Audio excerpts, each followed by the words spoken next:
We drop down, we can see gill structures, muscle. One of the duties here at CDFW's Fish Health Lab is to investigate fish health concerns.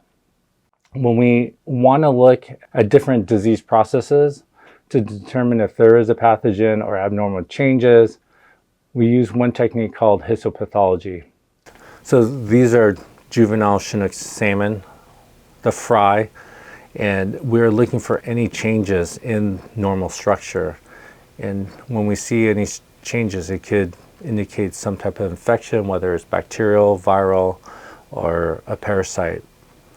And basically you're taking a cross section of a fish, you cut it in half, and then you take these super thin slices, and then they're able to put it on a slide and use special stains. And now that's what we're seeing.